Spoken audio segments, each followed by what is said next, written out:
Hijo de ladrón de Manuel Rojas, segunda parte, 11. Después de la ajetreada tarde y la larga noche, una y otra con su motín, sus reyertas y sus carreras, después de la comisaría y su borracho, de la sección de investigaciones con su silencio y su oscuridad, sus cucarachas y sus chinches, después de la exhibición callejera y su vergüenza, del juzgado con su confuso juez, la espera, el interrogatorio y el sorpresivo fin, todo ello sin alegría y sin aire. El calabozo de la sección de detenidos resultó un lugar casi agradable, amplio y lleno de luz, recién baldeado, el suelo de cemento, alta y ancha reja y largas ventanillas rectangulares a los costados.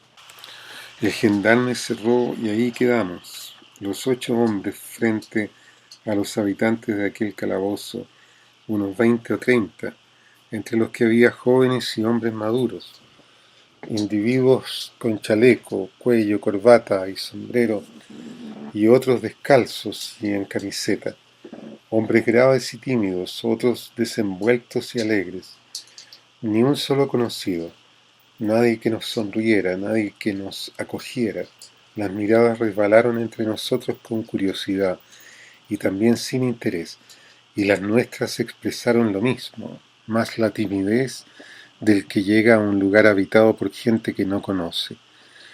Los que allí estaban eran en algunos casos amigos y hasta compañeros, conocidos por lo menos, pues llevaban varios días juntos.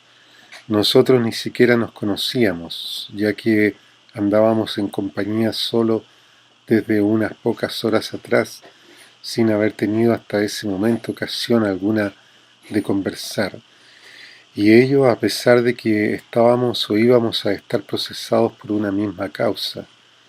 El que estaba en peor situación era yo.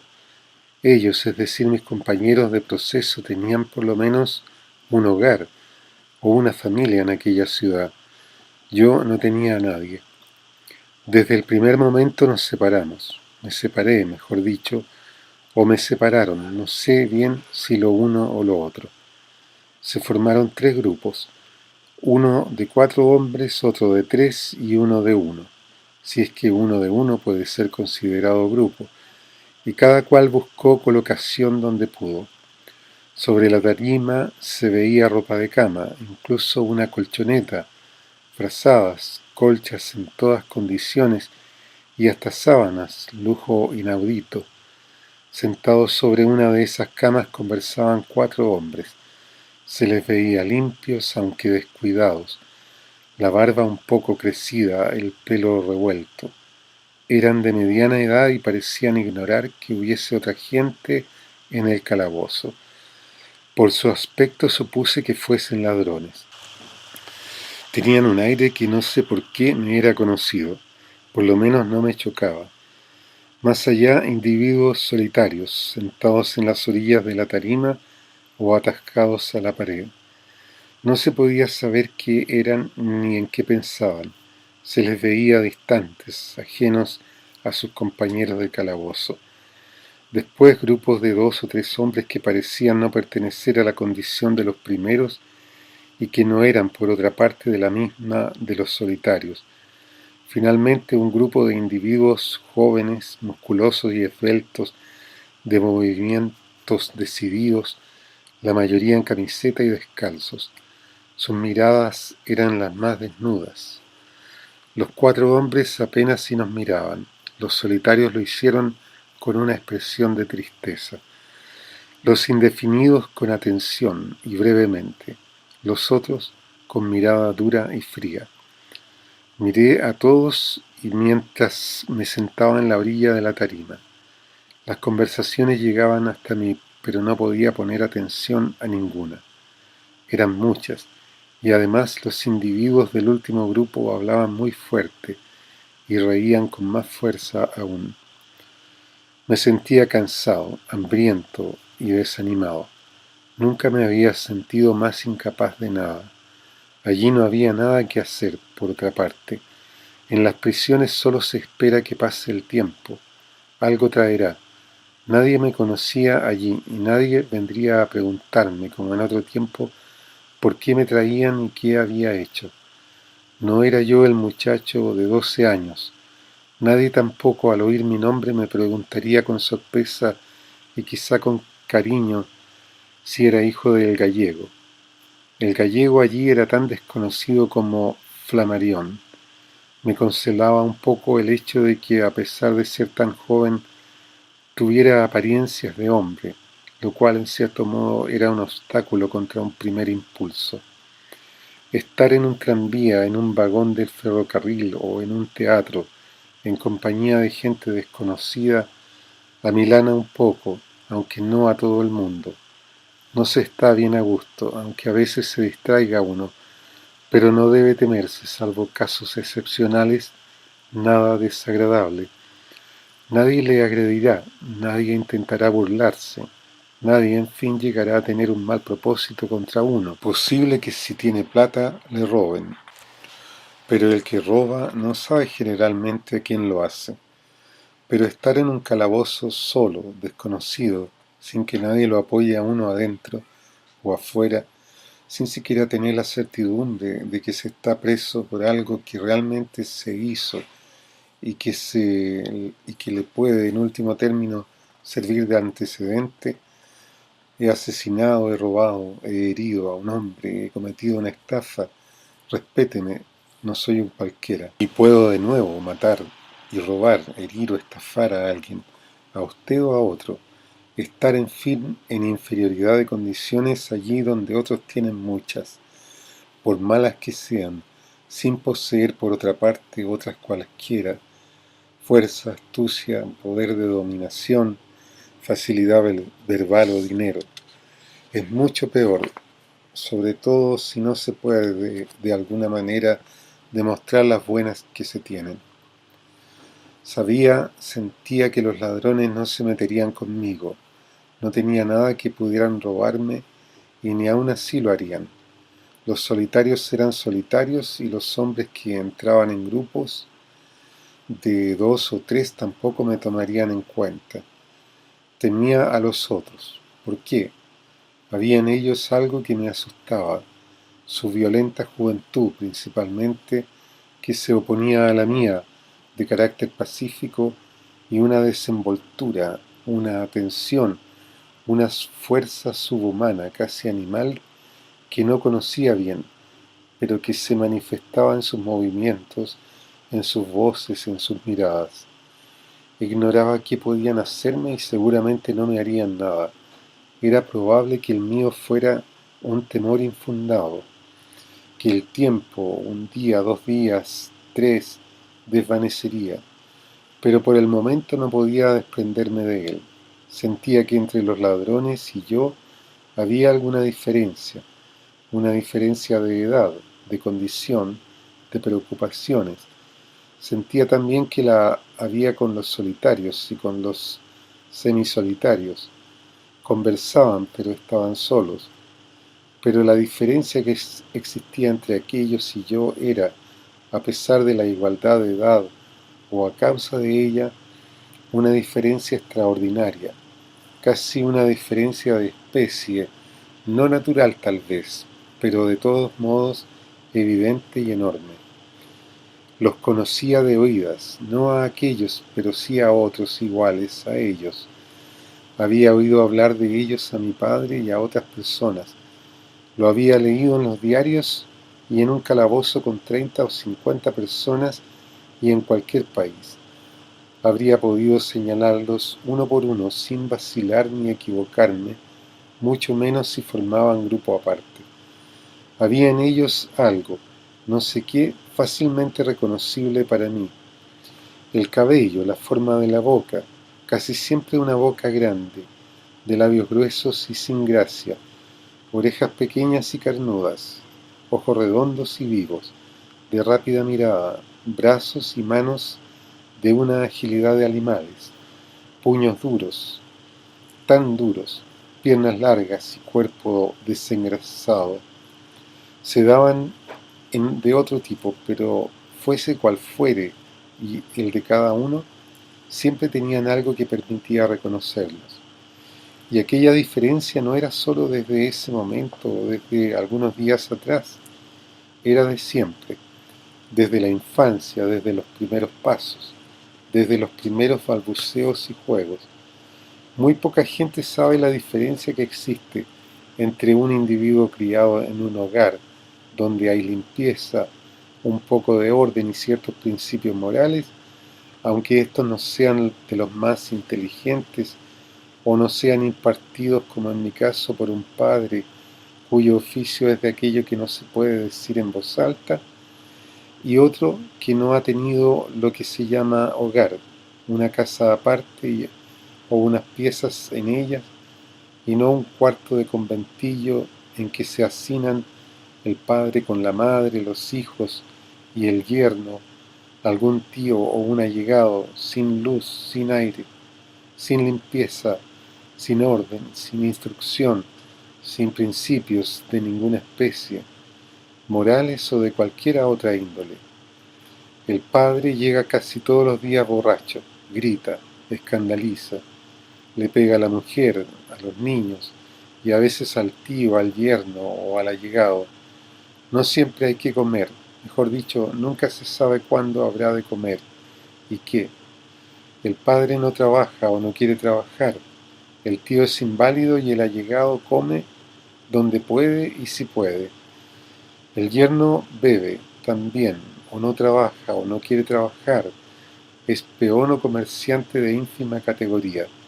Recoge papeles o huesos o excrementos de perros para las cortidurías o para quién sabe qué diablos. La mujer lava o mendiga, los niños comen lo que les dan cuando les pueden dar algo, o lo que piden o les dan los vecinos, que no siempre pueden dar, y que a veces queriendo tampoco pueden. A veces roban, el hambre les obliga, y miran y sienten sobre sí y alrededor de sí durante años, durante infinitos años, aquella vida sórdida.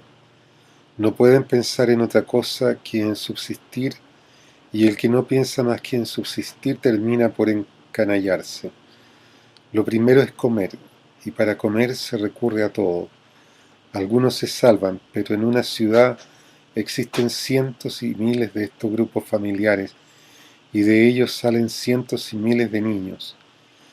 De esos miles de niños salen aquellos hombres, algunos cientos nomás, pero salen, inevitablemente.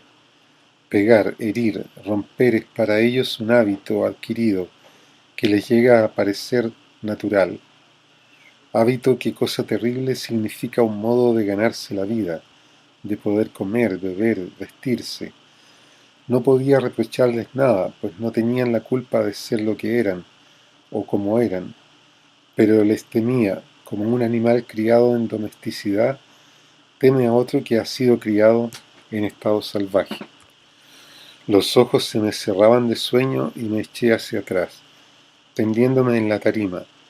Dormí 1 hora, 2, 3 sobre la dura madera y desperté cuando alguien, uno de los solitarios que estaba sentado cerca de mí, me zamarreaba y me hablaba. Ah, farfullé medio dormido. ¿Es usted Aniceto Evia? Sí, respondí, extrañado de que alguien supiera allí mi nombre, y me incorporé. El solitario señaló hacia la reja y dijo, «Un almuerzo para usted». «Para mí», murmuré, más asombrado aún. Si me hubiera dicho que me traían una libreta de embarque, no me habría sorprendido tanto. «Sí, debe ser para usted, aquí no hay nadie más que se llame Aniceto Evia».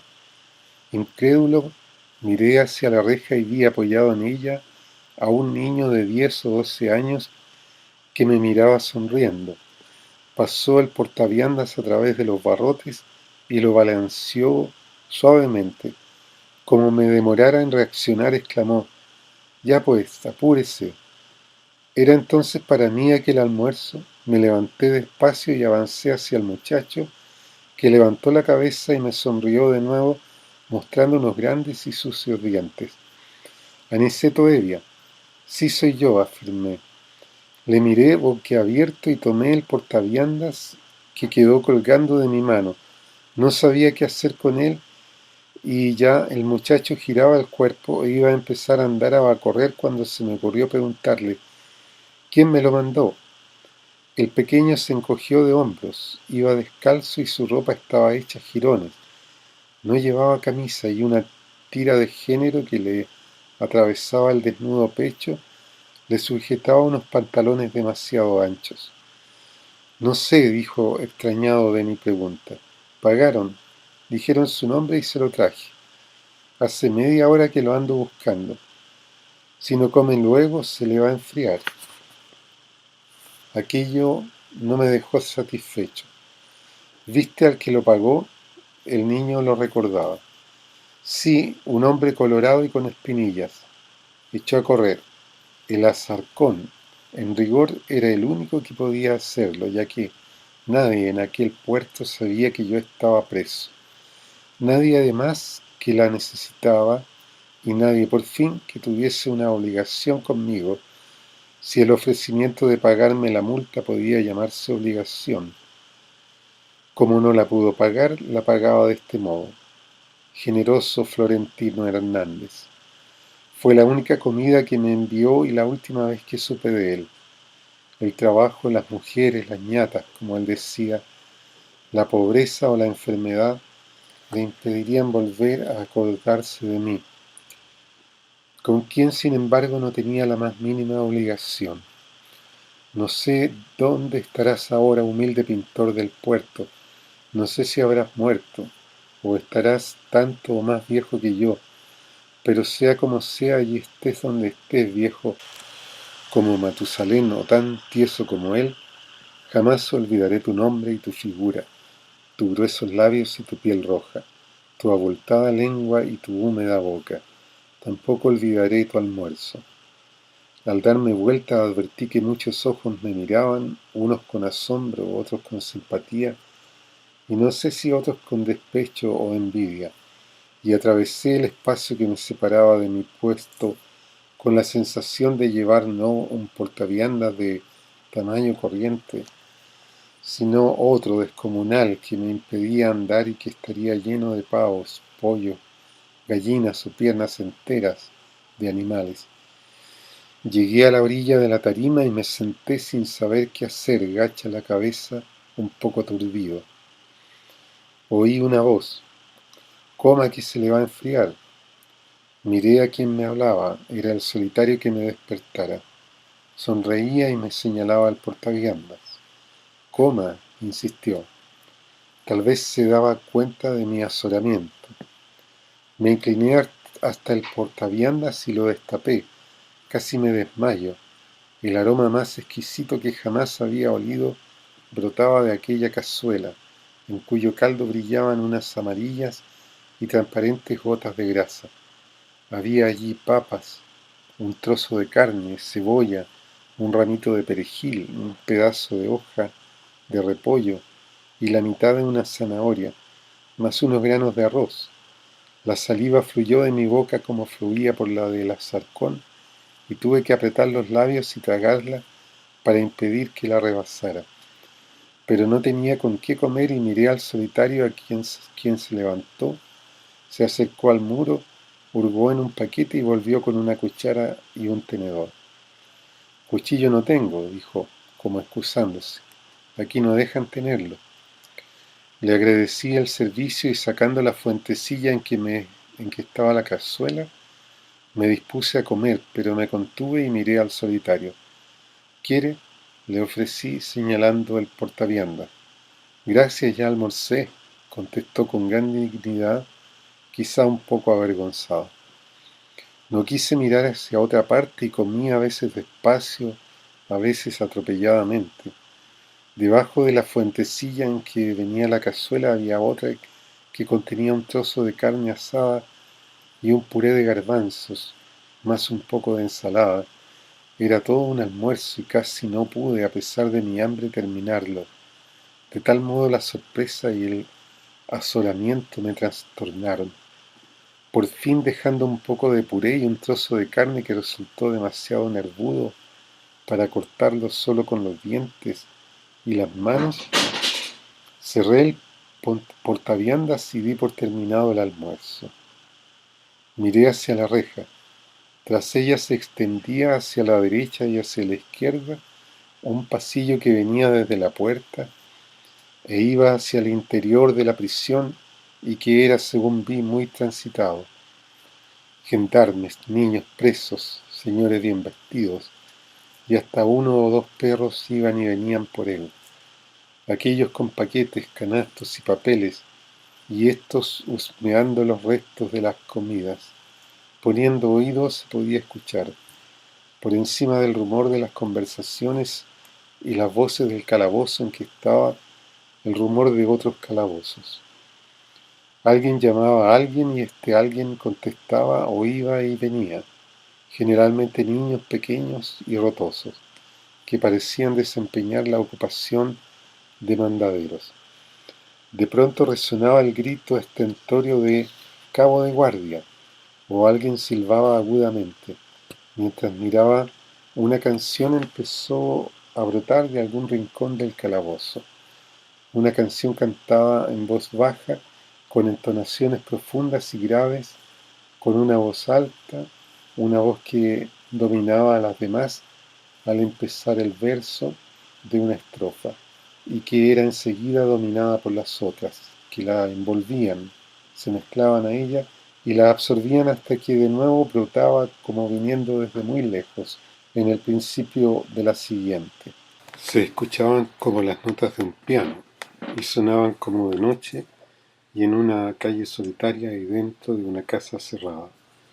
Las palabras y las ideas eran sencillas, casi vulgares, pero el tono y el sentimiento con que eran cantadas les prestaba un significado casi sobrecogedor. Giré la cabeza en un rincón distante, tendidos los cuerpos como alrededor de un círculo, las cabezas inclinadas y juntas, el grupo de muchachos cantaba. Miré sus rostros, habían sufrido una transformación, estaban como dominados por algo surgido repentinamente en ellos, algo inesperado en esos rostros que no reflejaban sino sensaciones musculares. Era tristeza, era el recuerdo de sus días o de sus noches de libertad, o quizá aquello traía a sus almas algo que no les pertenecía y que sólo por un momento les era concedido, apaciguado por ese momento sus reflejos primordiales. No habría sabido decirlo, ni lo sé aún, pero aquello me confundió, como se confunde quien advierte en un feo rostro un rasgo de oculta belleza, o en los movimientos de un hombre derrotado un detalle que revela alguna secreta distinción. El calabozo había enmudecido y la canción se extendía con gran nitidez, no perdiéndose ninguna de sus notas. Mientras se escuchaba descubrí a alguien que no estaba antes en el calabozo, no lo vi entrar ni mientras permanecí despierto antes de la llegada de mi almuerzo. Quizá había llegado mientras dormía.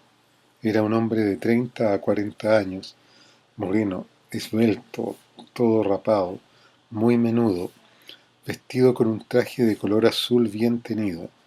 Llevaba cuello, corbata y chaleco y su sombrero panamá no mostraba ni una sola mancha.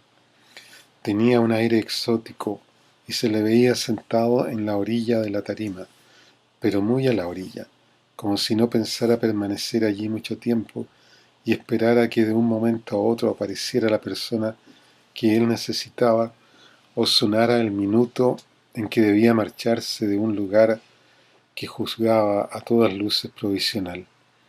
Tenía el aspecto de quien está en la sala de espera de una estación ferroviaria. La actitud era absurda en un calabozo, pero hay seres que llegan a ellos con una certidumbre de que sólo estarán una media hora, una hora a lo sumo. Tienen confianza en sus amigos, en su abogado, en su causa, en su dinero, y olvidan que un calabozo es un calabozo y un proceso, y que tanto podrán salir en libertad dentro de 2 horas como dentro de 2 meses o de 2 años, ya sin amigos, abogados, ni esperanzas, ni fe. para siempre en la rapidez de los métodos judiciales. Con una pierna sobre la otra mostraba unos preciosos y transparentes calcetines de seda negra. Podía ser un contrabandista de cigarrillos, de medias o de whisky. Se le veía impaciente. ¿Por qué no venían ya a sacarlo? De pronto echó mano al bolsillo izquierdo del chaleco y sacó de él algo que miró primero y que enseguida mostró, un reloj de oro. Apretó el remontuar y la tapa saltó, despidiendo al abrirse un relámpago dorado que iluminó todo el calabozo. Miró la hora, apretó la tapa que sonó secamente y lo volvió al bolsillo. La canción se detuvo un breve momento, un segundo apenas, menos aún, y osciló como una onda que tropieza con un obstáculo que no la detiene, sino que la desvía. El tono cambió, se hizo menos grave, menos sentimental, y después cesó bruscamente. El solitario me miró y movió la cabeza con el gesto del que se duele de algo que estuviese ocurriendo o fuese a ocurrir. El hombre no advirtió nada, tan ensimismado estaba en su espera, y siguió mirando hacia la reja, esperando ver aparecer en ella de un momento a otro a su abogado y al oficial de guardia con la orden de libertad. Hubo un movimiento en el rincón en que se cantaba. Algunos de los muchachos se corrieron a la izquierda de la tarima, otros a la derecha, y dos fueron hacia la reja y miraron por ella y hacia afuera como si buscaran a alguien. Después se volvieron y nos dieron frente. Había desaparecido la magia del canto y sus rostros estaban nuevamente duros e implacables. Un reloj de oro estaba a la vista. El solitario no quitaba ojo al hombre del traje azul y de los calcetines de seda. Yo lo miraba también y me sentía nervioso. ¿Qué iba a ocurrir? Los muchachos que estaban cerca de la reja avanzaron de frente y los que se habían corrido a la derecha y a la izquierda se aproximaron a la orilla de la tarima. El lazo se cerraba. De pronto el individuo fue echado violentamente hacia atrás y lanzó una especie de gruñido animal, al tiempo que levantaba las piernas y pataleaba con angustia, ahogándose. 8 a 10 muchachos se le echaron encima, lo inmovilizaron un segundo y después se vio que el hombre era levantado y giraba en el aire, como un muñeco, tomado del pescuezo por un brazo sin piedad que lo soltó luego de hacerlo dar 2 o 3 vueltas con mayor violencia. Cayó al suelo como un saco, perdida toda su preciosa compostura, despeinado, sin sombrero, el chaleco abierto, jadeante y mareado. Todo ocurrió tan ligero que ninguno de los que presenciamos la escena habríamos podido decir cómo sucedió ni quiénes tomaron parte de ella. Estos por lo demás eran tan semejantes entre sí en sus movimientos, en su vestimenta, en sus caras y sus miradas, que resultaba difícil identificarlos, sobre todo en un momento como aquel. Cuando el hombre se levantó, nadie estaba de pie, sino tendido o sentado, y todos le mirábamos esperando su reacción. Dio una rápida y confusa mirada por los rostros.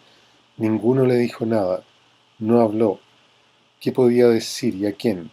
Corrió hacia la reja, se tomó a ella y dio atribulados gritos.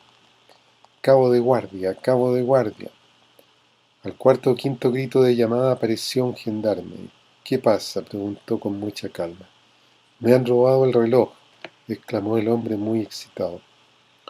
La noticia asombró al guardia tanto como me había asombrado a mí el almuerzo. —¿Su reloj? —inquirió. —Sí, mi reloj de oro —afirmó el hombre. El gendarme, gordo, apacible, miró hacia el interior del calabozo como pidiéndonos que fuéramos testigos de tamaño desvarío. Si el hombre hubiera dicho que le habían robado un búfalo, su asombro no habría sido mayor. —¿Estás seguro? —preguntó mirándolo fijamente. —¿Cómo no voy a estar seguro? —gritó el hombre exasperado por la incredulidad y la calma del gendarme. Lo compré en Cristóbal, y lo tenía aquí en el bolsillo del chaleco. Me tomaron por detrás entre varios y me lo sacaron con cadena y todo.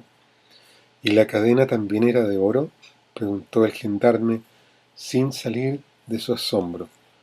No, enchapada nomás, pero el reloj sí. El gendarme hizo una inspiración profunda. ¿Y usted estaba en este calabozo con un reloj de oro en el bolsillo? El hombre manoteó al responder. Claro, en el bolsillo. Era mío. Estaba próximo a perder el control de sus nervios. El gendarme miró de nuevo hacia el interior del calabozo, pero esta vez su mirada tenía otro objeto. No buscaba ya testigos, buscaba culpables. Pero nadie devolvió su mirada, pues todos o casi todos bajaron la cabeza. Él sabía, no obstante, a quiénes buscaba con sus ojos. Bueno, murmuró, alejándose, y después, como comentario, un relojito de oro en el uno. El hombre permaneció tomado de la reja, sin mirar hacia atrás, en donde se realizaban algunos desplazamientos. Varios de los presos se acercaron a la reja, entre ellos los 4 ladrones, muy animados todos y mirando con mirada entre conmiserativa y de admiración al hombre del Panamá.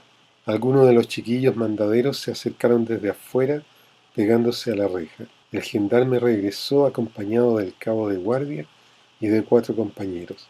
El cabo, rechoncho, moreno, bajo, de cuello muy corto, se dirigió al hombre. ¿Usted es el del reloj? El hombre con voz suave contestó. Yo soy. Se había tranquilizado un poco. El cabo lo miró con fijeza y preguntó. ¿Sabe usted quién se lo robó? El hombre vaciló, pero dijo. No, no sé. Me agarraron por detrás y fueron varios los que se me echaron encima. Me taparon los ojos. El cabo lo volvió a mirar con fijeza. ¿No sospecha de nadie? Si sospecha de alguien, del que sea, dígalo sin miedo.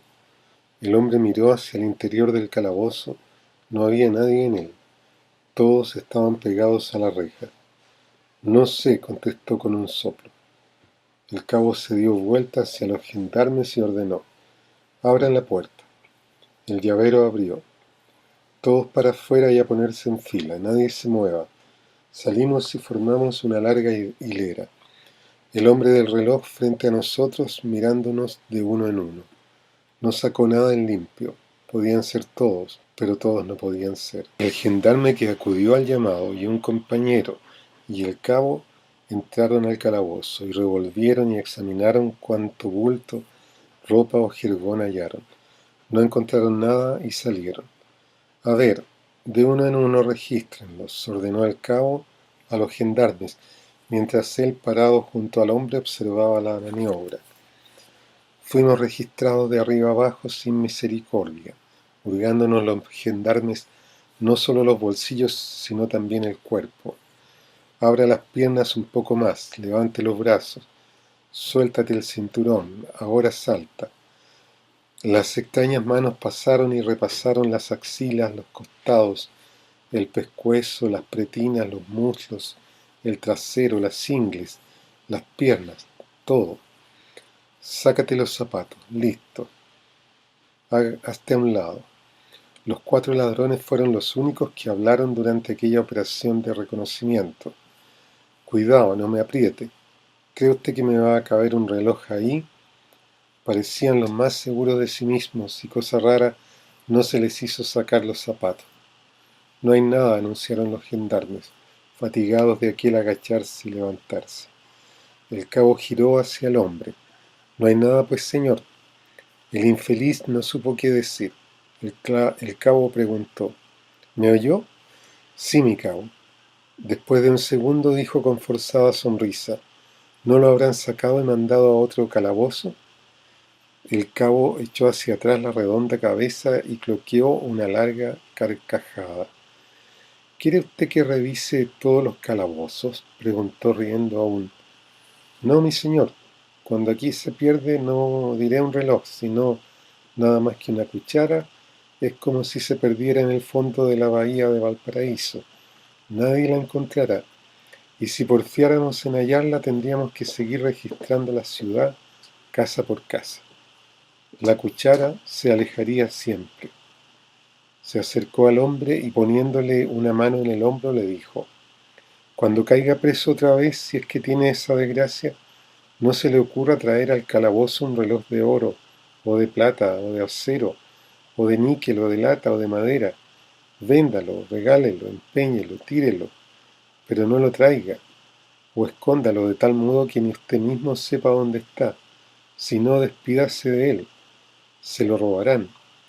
Y dándose vuelta hacia los presos gritó: «Para adentro, bandidos». Había cierto tono de mofa en su voz. Volvimos a entrar silenciosos, ocupando de nuevo cada uno su lugar. Solo el hombre del reloj de oro quedó de pie largo rato ante la reja. No sé qué había en él, pero algo había. Se le notaba despegado de todo y parecía sentir un profundo menosprecio por el calabozo y sus habitantes, por todos y por cada uno. No sé si porque juzgaba que eran indignos de él, o si porque el sentimiento que tenía de su inocencia o de su culpabilidad era diferente del que teníamos los demás, que aceptábamos por un motivo o por otro una situación que él no quería aceptar.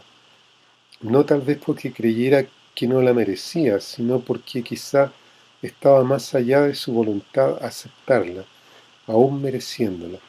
Lo ocurrido debió irritar su estado de ánimo y eso contribuía a tenerlo alejado. Abandonó la reja y empezó a pasear ante ella, las manos en los bolsillos del pantalón, el chaleco abierto, tal como se lo dejaron los asaltantes, y el sombrero en la nuca. Echaba frecuentes y casi desesperadas miradas hacia el patio. No pronunció una palabra ni se acercó a nadie, y nadie tampoco se acercó a él ni le dirigió la palabra. Todos parecían darse cuenta de su estado y lo respetaban, o les era indiferente.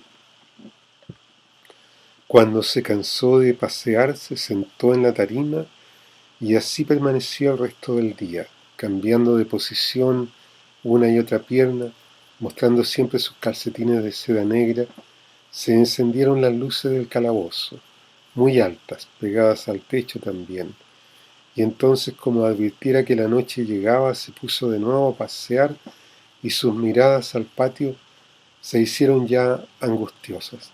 Por fin, oscurecido ya, un gendarme se acercó a la reja y dijo en voz alta: «Francisco Luna».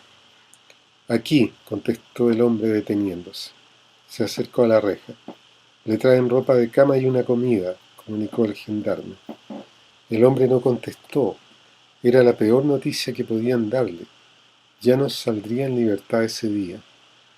El gendarme, que también estaba en el secreto, no se molestó por el silencio del hombre y se fue para volver al poco rato con dos muchachos mandaderos, uno de los cuales llevaba la ropa de cama y el portaviandas el otro. El hombre rechazó la comida. «Llévatela», dijo al niño, «no quiero comer». Recibió la ropa y la arrojó con violencia sobre el sitio en que se sentaba, como si tampoco la quisiera o le molestara recibirla.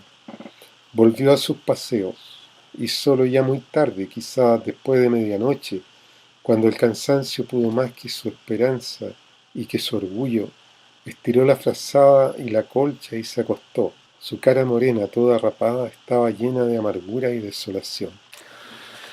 12.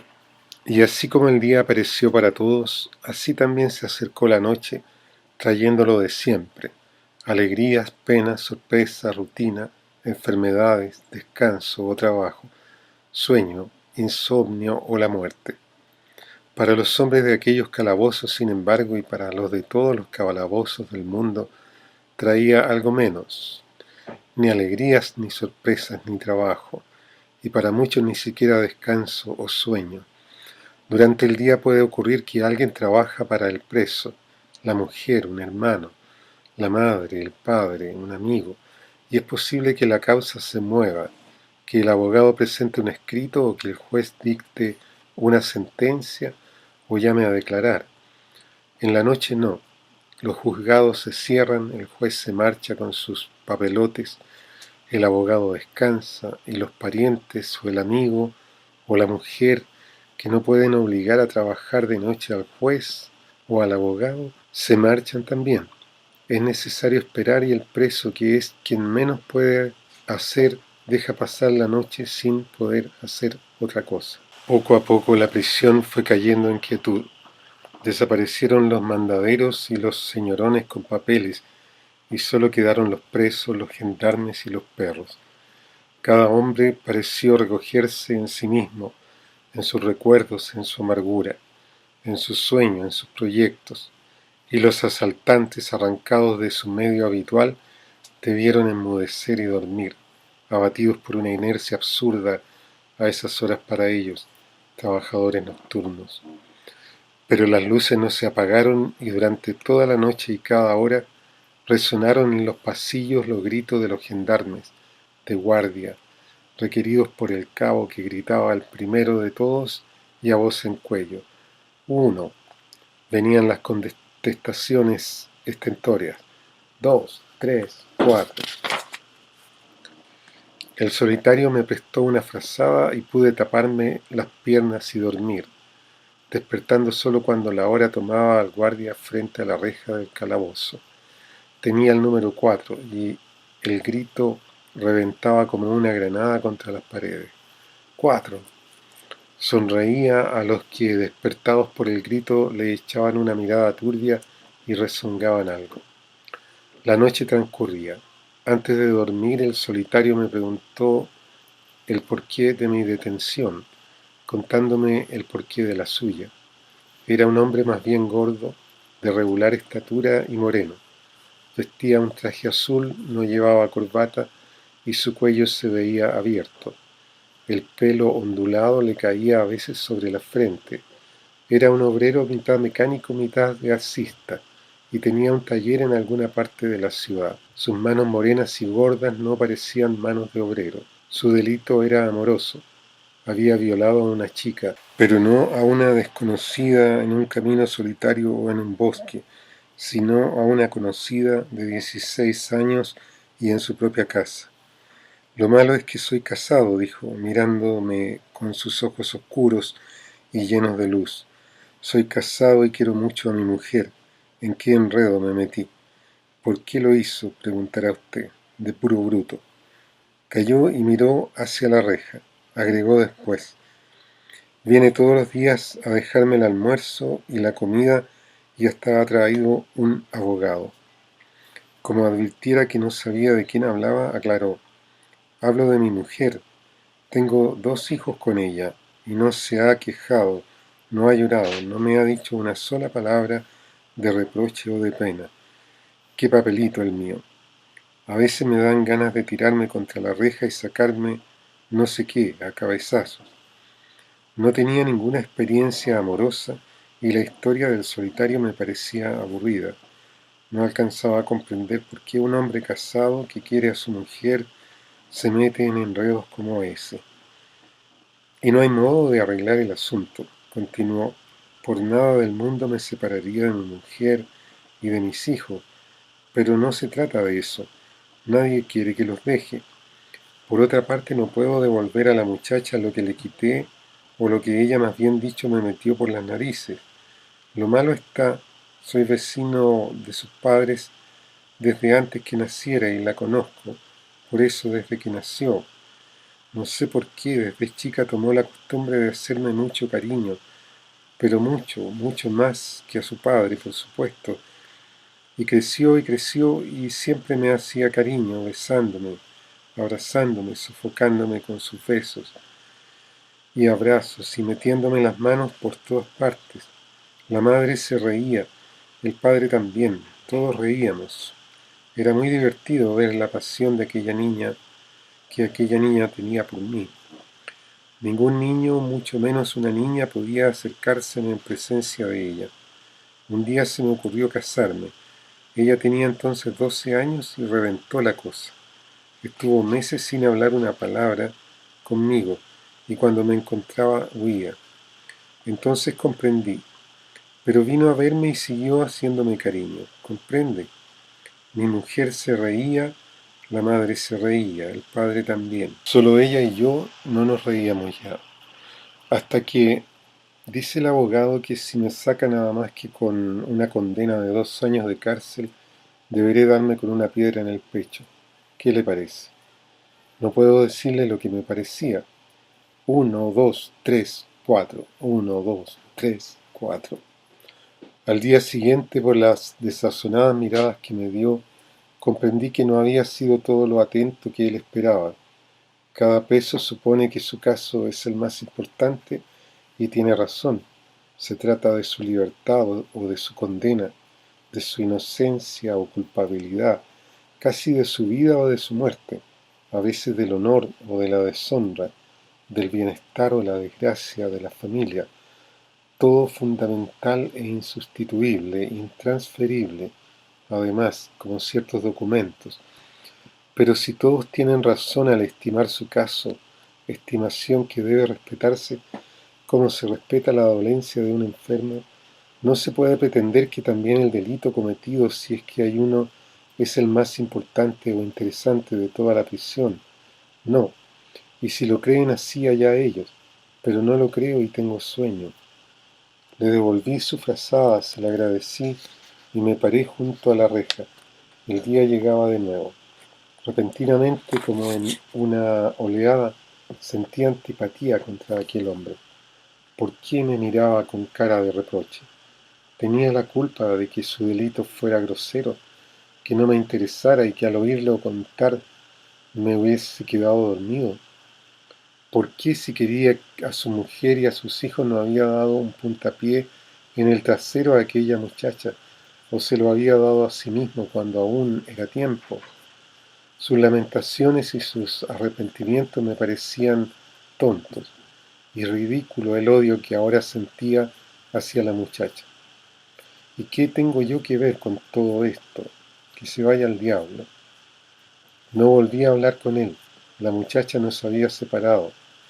Mediada la mañana fui trasladado con otras personas y por razones de orden desconocido a otro calabozo, separándome así de mis compañeros, a quienes no volví a ver sino una vez más ante el juez, que nos hizo prestar nueva declaración y reconocer en rueda de presos por el dueño de la joyería y un empleado miope, el que equivocó al secretario con uno de los detenidos, y separándome también del solitario, a quien pasado el acceso de antipatía recordé con nostalgia durante la noche.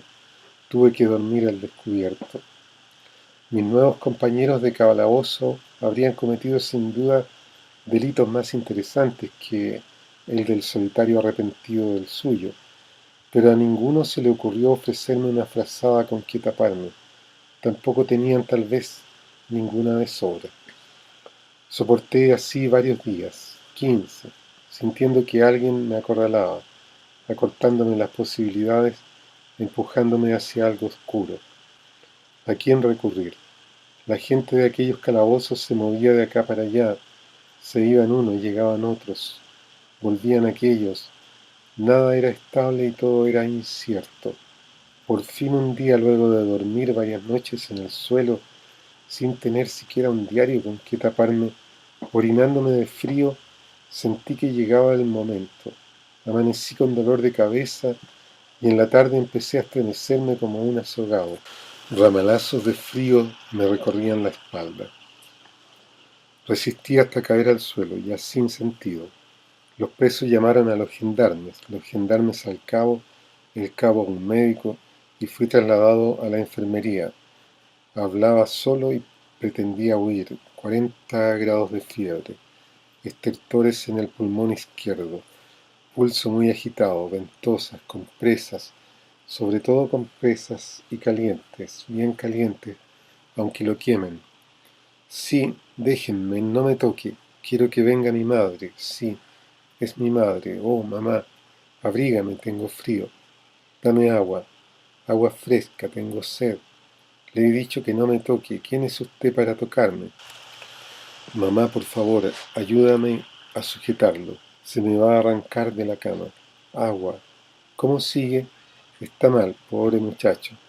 Oh, por favor, llamen a mi madre. 13.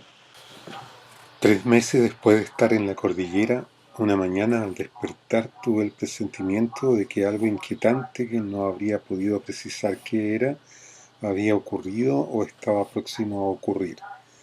No oí durante mucho rato voces ni pasos ni tampoco los ruidos tan familiares que ya que a esa hora venían siempre de la cocina o del depósito de herramientas.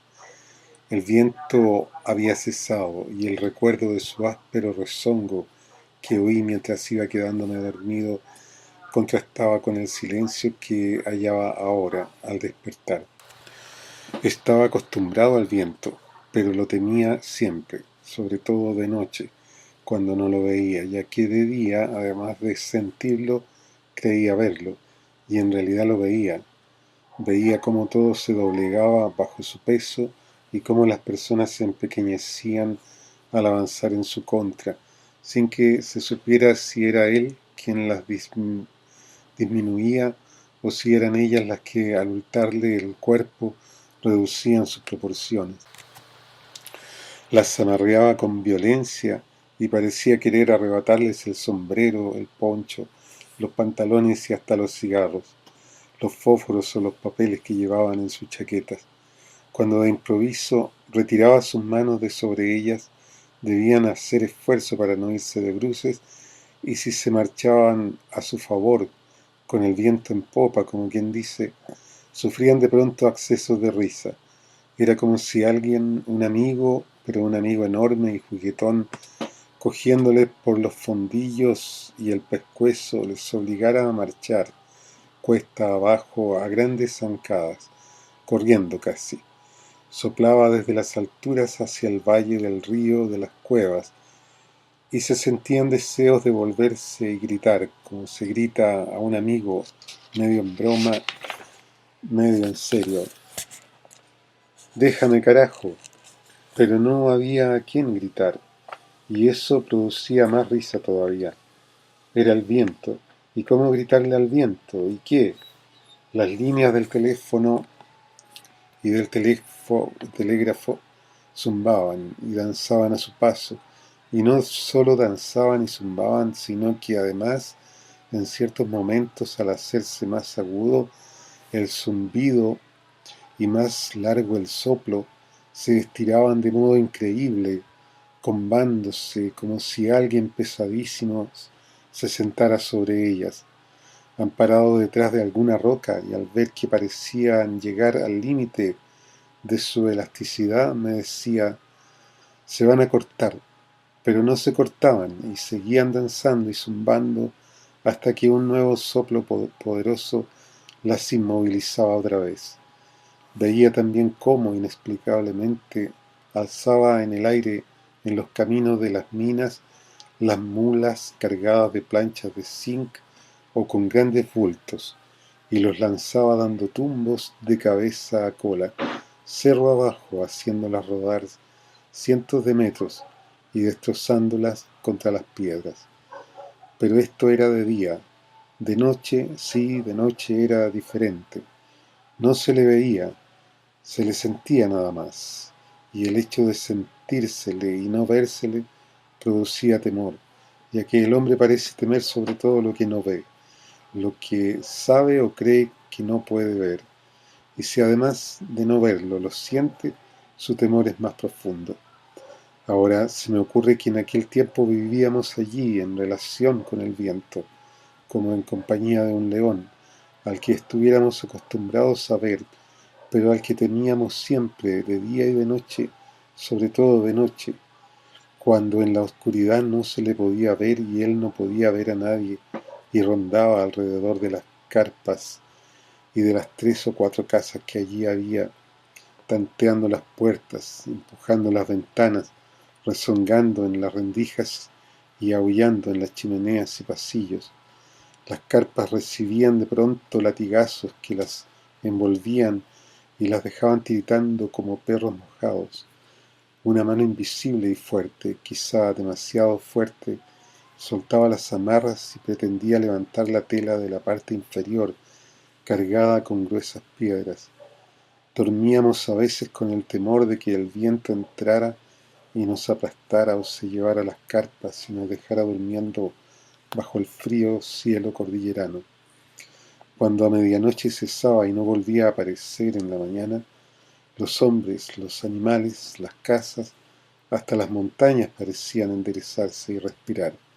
Se veían brillantes y entraban a un reposo parecido al que deben gozar los habitantes de un lugar azotado durante mucho tiempo por los ataques de un bandolero, muerto al fin gracias a Dios o desaparecido. Cuando soplaba de día, las rocas y el suelo aparecían como lustrados, y no se veía por parte alguna un papel, un trapo, ni ningún otro desperdicio, y la tierra y el polvo que se acumulaban en las desigualdades de las rocas desaparecían como absorbidos más que como desparramados. Las ramitas de los matojos que crecían aquí y allá entre las piedras se entregaban a una loca danza, como las líneas del telégrafo y del teléfono, pero en otra dirección, inclinándose y enderezándose una vez y otra vez, en una reverencia interminablemente repetida. En cuanto a las raras mujeres que por allí había, encontrarlas fuera de casa en un día de viento fuerte habría sido tan raro como encontrar un pelícano o un camello. Tal vez pensé después de un momento y luego que mis oídos hicieron lo posible y lo imposible por percibir algún ruido, sea aún demasiado temprano, las 5 o las 6, es decir, falta todavía una hora o más para que despierten las voces, los ruidos y los pasos. Y como no tenía reloj ni podía apreciar desde adentro la real intensidad de la luz, opté por abandonar el tema. No era el silencio, por lo demás, lo que me hacía presentir que algo ocurría, había ocurrido o estaba próximo a ocurrir. Era algo más. La tela de la parte superior de la carpa, que de ordinario quedaba a más de 1 metro y quizás a 1 metro y medio de altura sobre nuestras cabezas cuando estábamos acostados, se veía a menos de la mitad de esa distancia. Levantando el brazo casi podía tocarla. ¿Qué podía hacer? Eché la cabeza hacia atrás y miré la otra mitad de la parte superior. Estaba también como hundida por un peso. Aquello me llenó de perplejidad. ¿Qué podían haber echado o qué podía haber caído sobre la carpa que estaba a pleno aire bajo el desnudo cielo? No se me ocurrió, y allí me estuve silencioso e inmóvil, sintiendo que si me movía o hablaba, rompería con mis movimientos o con mi voz, por leves que fuesen, aquella muda y pesada quietud. Estaba de espaldas y podía ver mirando de reojo hacia el suelo la plancha de calamina cubierta, como todas las mañanas, de un montón de ceniza que a esa hora no estaba deshecho, sino en las orillas del montón. En el centro, donde más vivas habían sido las llamas, se veía intacta y construida por pequeñas hojuelas de color gris, aquí claro, allá oscuro, que guardaban un incierto e indeterminado orden que el fuego, al consumir la madera, y quizás si a pesar suyo, había tenido que respetar como si fuera extraño a la madera y a él mismo. No duraban mucho, sin embargo, aquellas hojuelas y aquel orden. Bastaba que alguien tocara un poco bruscamente la plancha de calamina para que las hojuelas, a un mismo tiempo y como obedeciendo a un mandato imposible de desobedecer, se quebrasen en silencio y desaparecieran, sin dejar en su lugar otra cosa que aquel residuo polvoriento que se veía en las orillas. Esto ocurrió desde principios de marzo o un poco después, no estaba muy seguro, y desde el momento en que los habitantes de la carpa, dándose cuenta de que la temperatura bajaba mucho en las noches, adquirieron la costumbre de encender después de la comida y sobre una plancha de calamina un buen fuego, aprovechando para ello los trozos de madera que traían, ocultos bajo el poncho, al regreso del trabajo. Para encender el fuego se acercaba un fósforo a la viruta y se ponía la plancha en algún punto en que el viento soplara con brío, punto que no era difícil de hallar, Bastaba con colocarla a un costado de la carpa. Atizado por el ventarrón, el fuego crecía sorpresiva y alborotadamente, y cuando las chispas y el humo cesaban, cuando de toda la leña y la madera no quedaba sino un montón de brasas, 4 hombres tomábamos la plancha de las puntas y la metíamos dentro de la carpa. A los pocos minutos se estaba allí en el interior como en un horno, y los hombres, abandonando mantas y ponchos, aún las chaquetas, nos sentábamos en el suelo o sobre la ropa de las camas alrededor de aquella flor roja surgida como de la nada. Tomábamos mate o café y conversábamos o callábamos fumando los cigarrillos de rigor. Al empezar a palidecer la hoguera y aprovechando los postreros restos del calor, nos desnudábamos y nos metíamos bajo las ropas. La última llamita, muy azulada, coincidía casi siempre con el primer ronquido. 14. Era un paisaje y un trabajo para hombres. Llegamos al atardecer. El tren se detuvo y la locomotora, con los bronquios repletos de hollín, jadeó hasta desgañitarse. El maquinista y el fogonero, que parecían menos que hijos de sus madres, hijos de aquella locomotora, de tal modo y a tal punto estaban negros de carbón y relucientes de aceite, gritaron y gesticularon. «Vamos, muchachos, apurarse, apurarse». Tenían medio cuerpo fuera de la máquina, medio cuerpo en que no se distinguía de blanco sino la esclerótica, que se veía cerca, muy cerca, más cercana que las caras, como si perteneciera a otras personas y no a aquellas mismas. No podían quedarse allí mucho tiempo. El tren iba muy cargado y la pendiente pronunciada tiraba de él con tremenda fuerza. Podía cortarse un vagón y vagón cortado era, con seguridad, vagón perdido.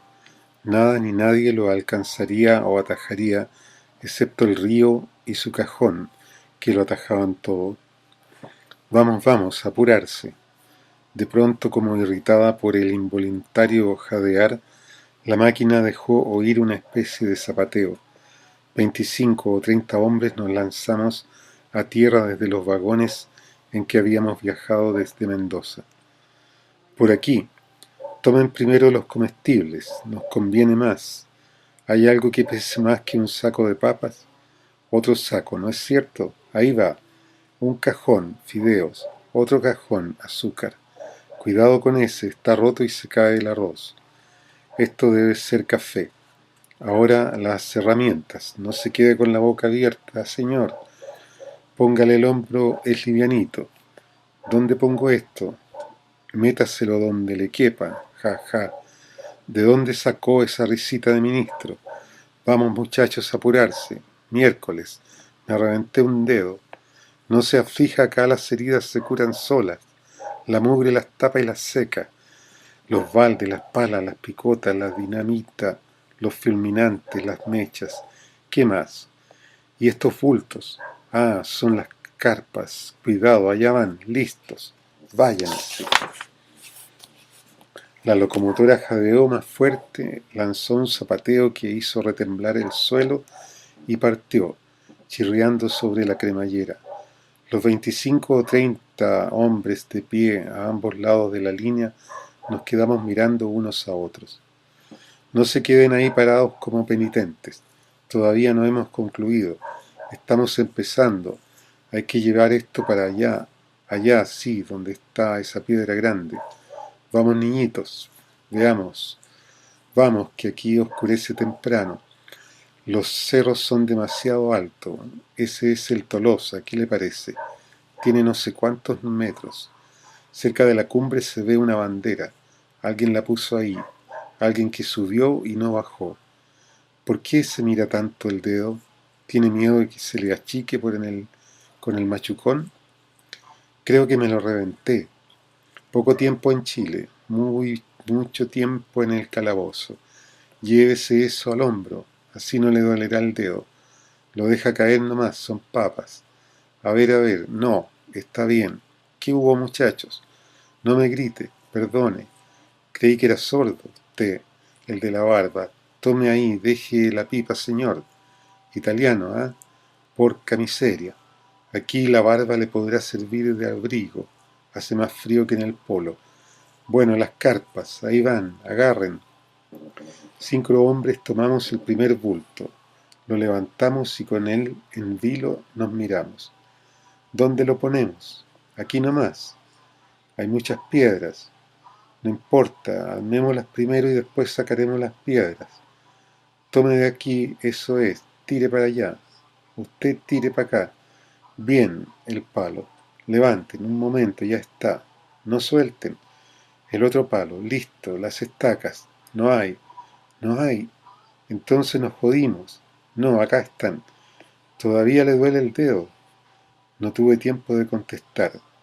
Fue primero como un latigazo dado con un trozo de lienzo pesado, un latigazo que envolvió a todos y a todo.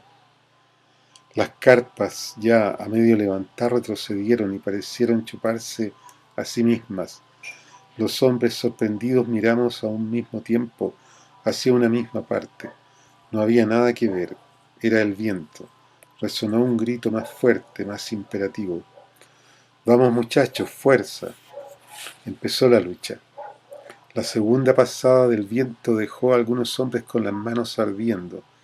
El soplo, al echar al suelo las carpas, les arrebató con furia las cuerdas que tenían tomadas desprevenidamente. Otros hombres, sepultados debajo de las carpas, gateaban buscando una salida. Hubo una explosión de risas. Aquello no era más que un juego entre el hombre y el viento. Pero la alegría duró solo hasta el momento en que, levantadas de nuevo las carpas, el tercer soplo las echó de nuevo al suelo.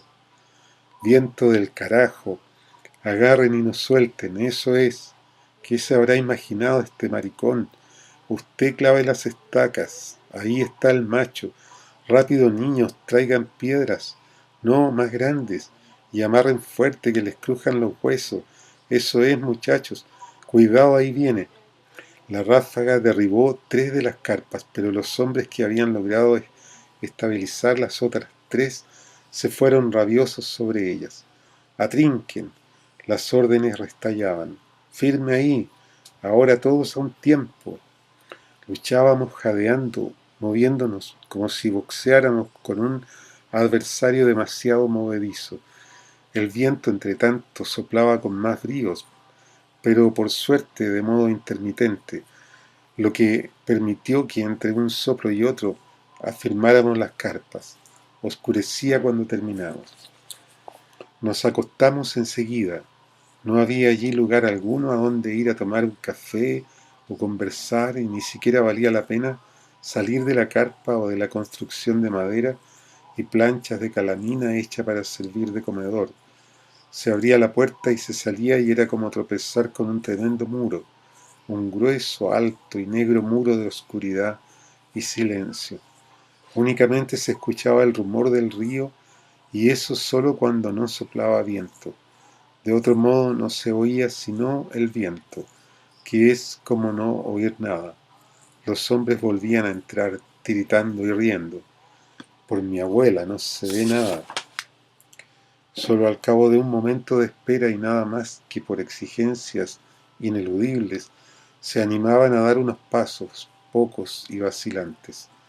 Había piedras y rocas, altos y bajos, y no había nada más, y se tropezaba y chocaba con todas las piedras y todas las rocas, y se metían los pies en todos los bajos y en todos los altos. Satisfecha la exigencia, volvían corriendo. El viento les alborotaba la ropa, les sacaba el sombrero, les echaba el pelo sobre los ojos, les enrollaba la manta o el poncho alrededor del cuello, los palpaba, los tironeaba, y en la oscuridad, sintiendo cómo se les metía para adentro por la bragueta, mojándole los pantalones si tenían la ocurrencia de darle la cara, se sentían desamparados y como vejados. Huían. Había, como en todas partes, noches de luna, pero no por eso dejaba de haber viento, y piedras y rocas, y altos y bajos. Además, ¿qué sacas con que haya luz? ¿Ves las piedras y las rocas? Muy poético. La casa más cercana queda a 2 kilómetros, y en ella duerme gente desconocida, rodeada como nosotros de silencio, de sombra, de viento, de rocas. Se acuestan temprano y no saldrían afuera, ya anochecido, si no fuese porque tienen una maldita vejiga, de otro modo ni a tirones.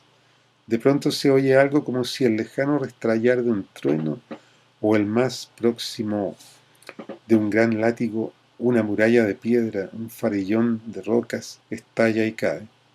La otra casa queda a 4 kilómetros y en ella no hay más que carabineros. Carabineros, muchas gracias. Mejor es que nos vayamos a acostar. 15. ¿De dónde eres tú, Roberto? De Buenos Aires, soy gaucho, y entiéndalo como mi lengua lo explica. Para mí la tierra es chica y pudiera ser mayor. Ni la víbora me pica, ni quema en mi frente el sol. Salud Martín Fierro, de Chacarita, noche de caballito. ¿Y tú, Aniceto? Porteño también. ¿Y tú, Jacinto? De la Almunia de doña Godina. ¿Qué dijiste? De la Almunia de doña Godina.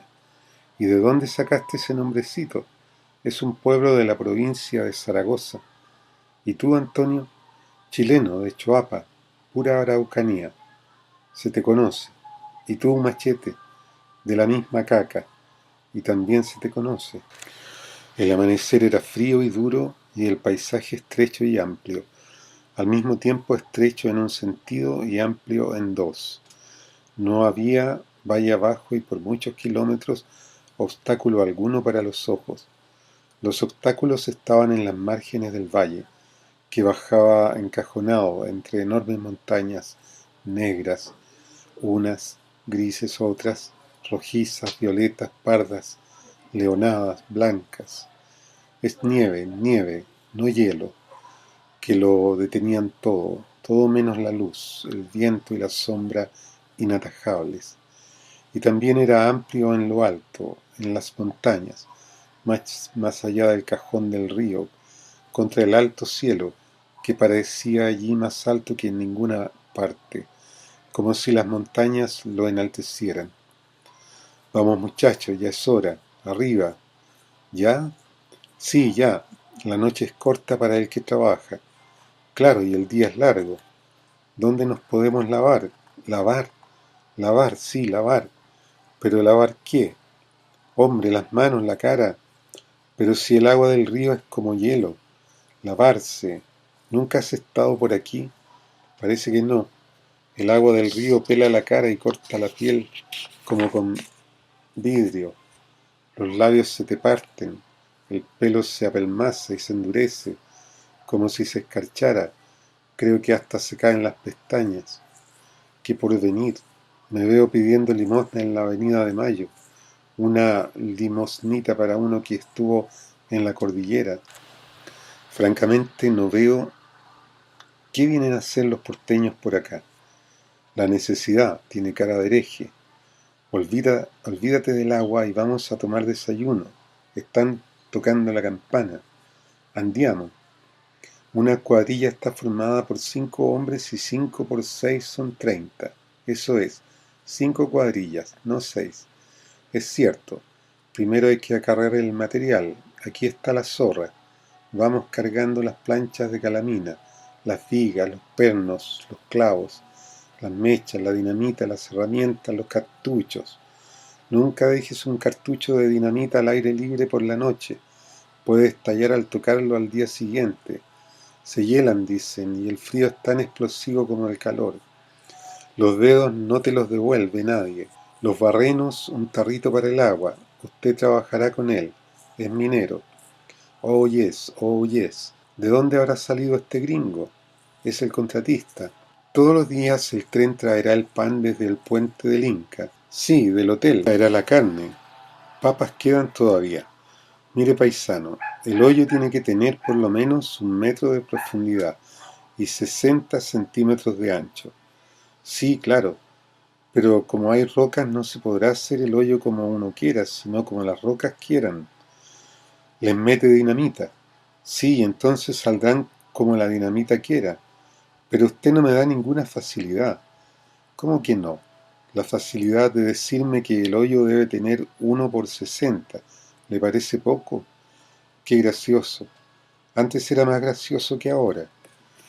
Y hay que dejar delante de cada hoyo una viga de estas, 8 por 8. Las vigas van apernadas y machiembradas. Después el armazón y enseguida las planchas de calamina. ¡Bum! Tronó el primer tiro. ¿Sientes? Bum, dum, bum, dum, bum, bum. Es el eco de las montañas. La detonación llegará hasta Chile. ¡Ay, Chile!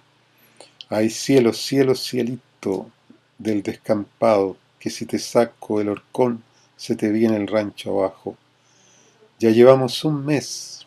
Puede que tengamos suerte y nos quedemos otros 2. Si empieza a nevar tendremos que irnos con la música a otra parte. Se armó la tremenda pelea. Oh yes, oh yes. Usted mucha razón, pan malo, pan mucho malo. No hay carne, no hay papas, pero mí no puede hacer nada. Denos permiso para ir a buscar la carne y el pan a Puente del Inca. No hay que comer y sin comer no se puede trabajar. Oh yes, oh yes. Mí también tiene hambre. Anda, llévate las zorras, chileno, y trae pan y carne y papas. Gringo mucha hambre. Mí no quiere huelga. Anda al Puente del Inca. Aquí está la plata. El dedo ya está bueno, pero se me cayó la uña. Debajo de la mugre debe estar saliendo la otra. Ni la sentí. Hombrecito, ¿eh? ¿Saben, muchachos? Dicen que el cocinero es marica. No digas. Sí, dicen que el machete casi lo mató una noche y que fue a ofrecerle más comida si lo dejaba entrar en la carpa. 16. Me afirmé en el codo y levanté el cuerpo. Estiré el brazo y toqué la tela. Algo había encima, pero no algo pesado. Al contrario, empujé hacia arriba y aquel algo corrió por la tela, que volvió a recuperar su altura de siempre. Era más de lo que podía soportar. Miré a mis compañeros. Dormían o fingían dormir.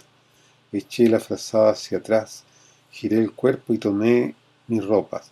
Me las puse, me calcé los zapatos y fui hacia la abertura de la carpa. Hacía frío y tuve un estremecimiento. Abrí y miré. Había nevado. No era la primera vez que nevaba en el mundo, pero era la primera vez que veía nieve, que me veía rodeado de nieve. Aunque en verdad no era la nieve lo que me impresionaba, sino la sensación de soledad que me produjo. No la soledad de la nieve, de las rocas del río o las montañas, sino la soledad de mí mismo entre la nieve, las rocas, el río y las montañas. Aislamiento, reducción de mi personalidad hasta un mínimo impresionante. Me parecía que los lazos que hasta ese momento me unían al paisaje o al lugar en que me encontraba y me había encontrado antes, en todas partes, lazos de color, de movimiento, de fricción, de espacio, de tiempo, desaparecían dejándome abandonado en medio de una blancura sin límites y sin referencias, en la que todo se alejaba o se aislaba a su vez. La nieve lo rodeaba todo y rodeaba también la carpa y parecía dispuesta a acorralarnos, a inmovilizarnos, reduciendo nuestros movimientos, vigilando nuestros pasos, dejando huellas de ellos y de su dirección. La noche, es cierto, lo neutralizaba a uno, lo hacía desaparecer en la oscuridad, pero la nieve resultaba peor, lo destacaba, lo señalaba y parecía entregarlo a fuerzas más terribles que las de la oscuridad nocturna. Todo había desaparecido, las pequeñas piedras con las cuales ya estábamos un poco familiarizados, sabíamos por lo menos que estaban allí, y aún las rocas y los senderos que iban por las faldas de las montañas hacia las minas, o hacia el río, o hacia las líneas del ferrocarril, o hacia Chile. ¿Por dónde irse ahora? No había más que nieve. Eché una mano hacia atrás y castañeteé los dedos. Dije, muchachos. Me salió una voz baja como si tuviera la garganta apretada. ¿Qué pasa?, rezongaron. Vengan a ver, algo extraordinario había en mi voz. Los hombres acudieron inmediatamente. ¿Qué hay? Miren. Hubo un silencio. Después, ¿qué más iba a durar? Llegó la nieve y se acabó el trabajo. Se vistieron murmurando, malhumorados, yendo a la nieve a todas las partes, imaginables y no imaginables. 5 días después, y cuando ya la primera nevada había casi desaparecido, cayó otra, imposible de encontrar nada, herramientas, materiales, hoyos, vigas, nieve de porquería y tan fría. ¿Para dónde vas ahora? Creo que a Chile. ¿Y tú? Yo a Mendoza. Voy a comprar ropa y vuelvo a invernar a las leñas. El capataz quiere que me quede. ¿Y tú, español? No sé, también me dan ganas de ir a Chile, pero primero debo ir a Mendoza a buscar a mi mujer. Aquí está su sobre con la liquidación. Cuenta y firme. Gracias, poco es, pero peor es nada. Adiós muchachos, adiós. La nieve tapaba casi toda la boca del túnel grande y el viento la arremolinaba en el aire, cegando a los últimos caminantes cordilleranos. 17. Si miras hacia atrás, verás que la nieve parece como que quisiera aproximarse a nosotros. No puede hacerlo. Está pegada al suelo, pero su color está suelto e irradia luz, y con esa luz se acerca y quiere cercarnos y envolvernos. No se resigna a dejarnos ir.